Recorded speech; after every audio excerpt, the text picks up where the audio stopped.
Guys, we are standing today at the Topaz Relocation Center, or at least the site of it. You can see behind me. I know it's real windy, so it's probably hard to hear me, but I'll do my best to speak up. But right behind me, there's just a massive expanse of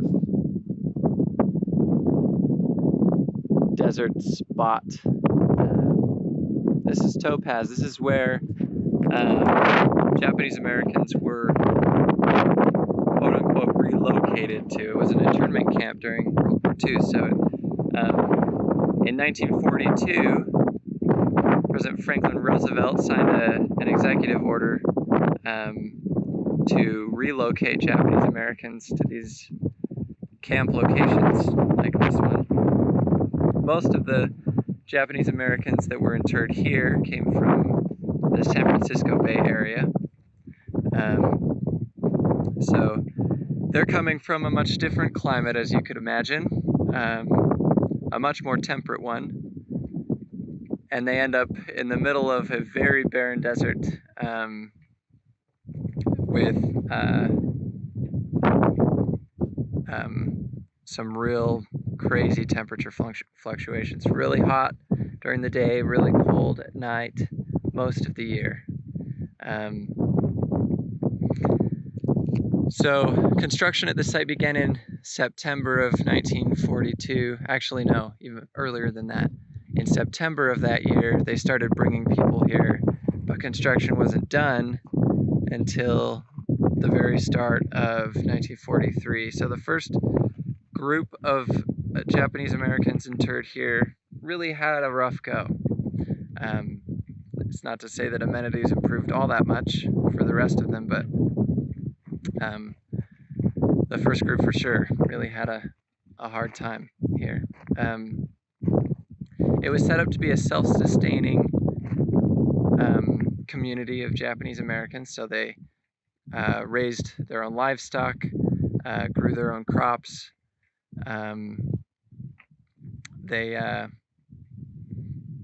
hauled their own water from the wells, or even just maybe they only had one well. It was said that the water here was so alkaline it was almost impossible to drink without a sick stomach. But it was all they had, so they made do. I'm going to show you a picture on this site memorial here. It's kind of a neat little map of how it was outlined. So you can see that there were about 42 housing structures, and then a number of like administrative buildings, hospital area. They posted, obviously, as an internment camp, they've got barbed wire fences around to prevent people from escape. They posted military towers and military personnel every quarter mile. So just like any internment camp, the Japanese Americans were held here by force, removed to this location by force. And it wasn't until a little into the program that they started to allow for things like certain trusted Japanese Americans would be allowed to head to Delta to work for a little while, or head to Delta again, probably the only city they could really head to for a means of recreation here and there. But for the most part, they were all kept here until right around 1944, 45. So when we consider Japanese American internment, we need to understand that those who were interred here weren't necessarily all Japanese people.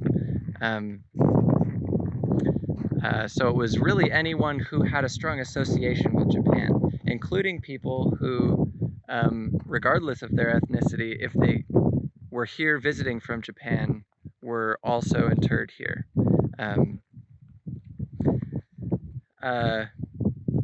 Speaking of the Japanese Americans specifically, though, there was a group of them who are Japanese born and were not American citizens. They were maybe here on a work visa, or they were here for a visit. They're also relocated like everyone else. They were referred to as Issais or Issays. I can't remember how to say that correctly. But these Issays were, they faced a particularly discomforting situation because in 1943, American personnel came here with a document that it was titled something like requirements for freedom from relocation or something like that. And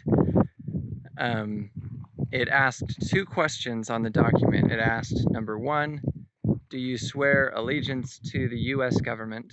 And then number two, do you disavow any allegiance to the Japanese emperor? So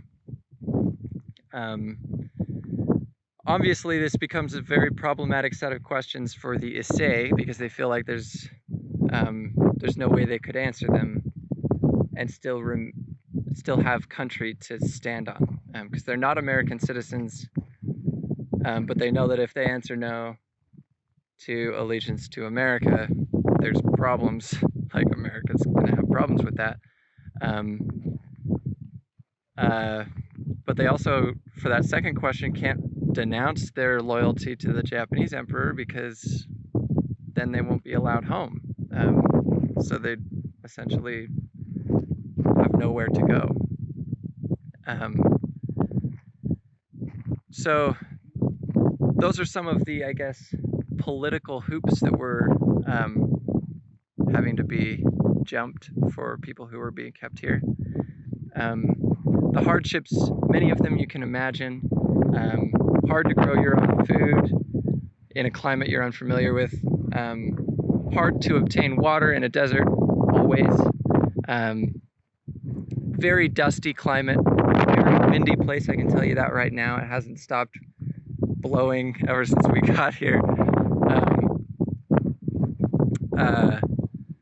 We've talked about the fluctuation of temperatures. That's always a real doozy, especially for these housing structures that basically were bare bones. They didn't have insulation or anything like that. So the freezing nights were a huge problem. They didn't end up trying to resolve that for the first year, and even then, the only resolution they came up with to fix it was to install a few boiler heating units in housing locations to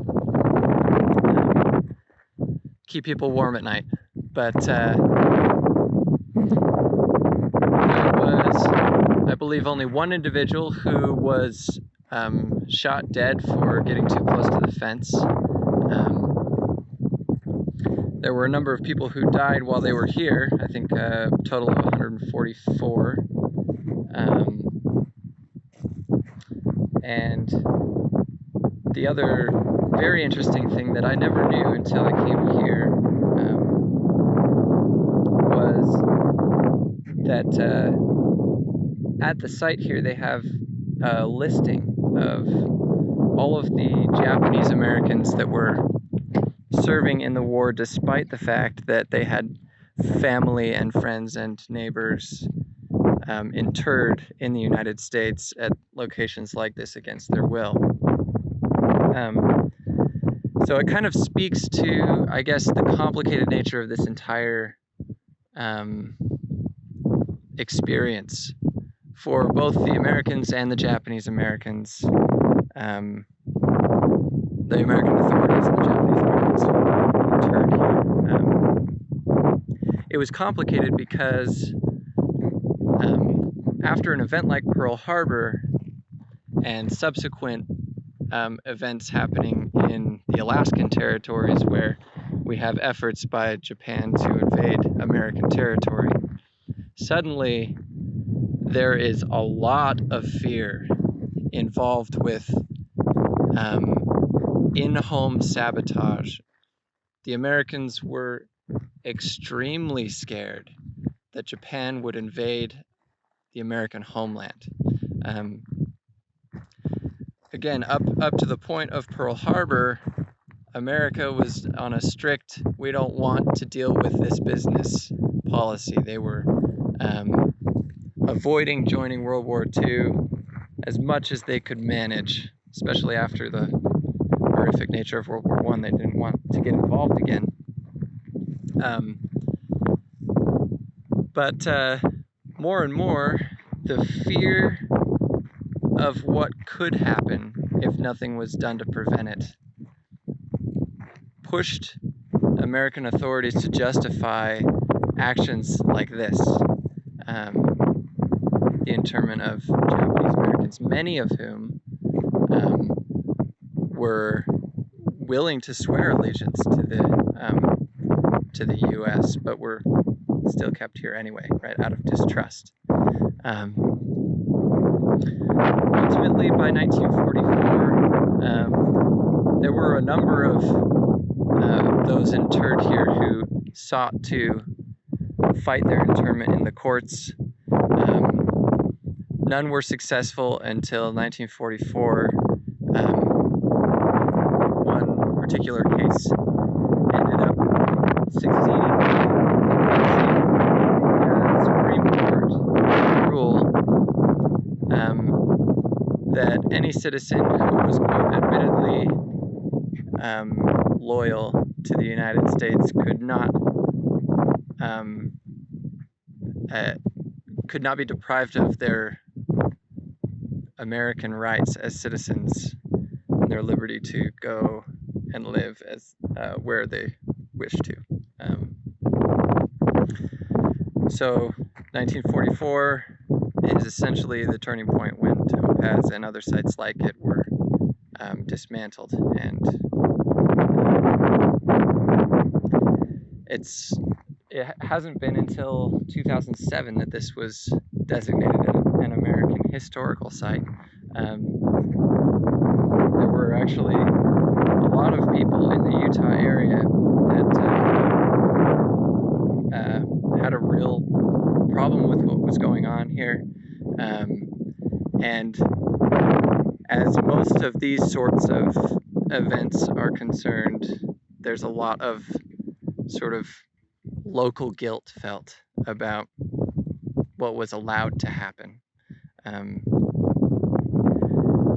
Granted, this being in response to a national jurisdiction, an executive order by the president, obviously. If it didn't happen here, it would happen somewhere else. But needless to say, it's not something that many people are proud of having